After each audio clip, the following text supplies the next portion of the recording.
Gulistonda hech kim qilmagan yangilikni qildik. Ya'ni 100% gaz ustunovka qildiradigan bo'lsangiz, avvallari 4 silindrga bor yo'q ikkita taqa qo'yardik. Hozir har bir silindrga bittadan taqa qo'yapmiz. Nimaga? Tok yaxshi yetib borish uchun va motor qiynalmasligi uchun. Mabodo suv tegib bittasi kuyib qoladigan bo'lsa, qolganlari bemalol motorda yurg'azsa bo'ladi. Turish holatiga bitta baho berasiz. Lattalik izentalar ishlatib, montajlarni zo'r qilgan holatda idealni qilib ustunovka qildik. Reduktorga kerak bo'lsa, ikkita tar reduktorlar bilan hech narsaga xalaqit qilmaydigan, shlangarni hech narsaga xalaqit qilmaydigan holatda ustunovka qilib turish holatiga bitta baho bering. Aka, endi bitta like bosib qo'ymasangiz bo'lmaydi. Balon joy keladigan bo'lsak, 4 ta 200 talikda 5 tadan lentalar qilib, idealni holatda yaxshilab tortib, rezinkalarni zo'r qilgan holatda ustunovka qilib berdik. Zapravka joy ikkala tomonda ham bor. Nimaga?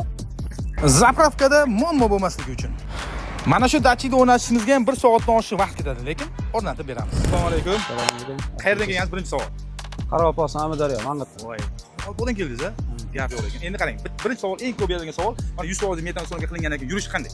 Yurishi zo'r ekan. Salakada haydab keldik. Ha, faqat to'g'risini ayting, sababi boyaga maqtash shart emas. Borini aytganingiz baribir yaxshi.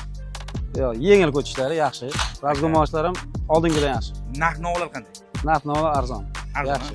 Boshqalardan bas so'ragansiz-ku, to'g'rimi? Ha, hamma joy so'rab ko'rdik. So'rab ko'rdingiz, arzoni, surishtirdik, sifatli. keldik. Aka, sizga ham xuddi shunaqa sifatli xizmat kerak bo'ladigan bo'lsa, pastdagi raqamlarga murojaat qilsangiz bo'ladi. Xohlagan joyingizdan so'rang, baribir eng arzon va sifatlisi bizning xizmat bo'ladi. O'ylanib o'tirmang, eng chiroyli xizmat kerak bo'ladigan bo'lsa, bemalol murojaat qilsangiz bo'ladi. Ishingizni chiroyli, sifatli, kafolatli holatda o'rnatib beramiz.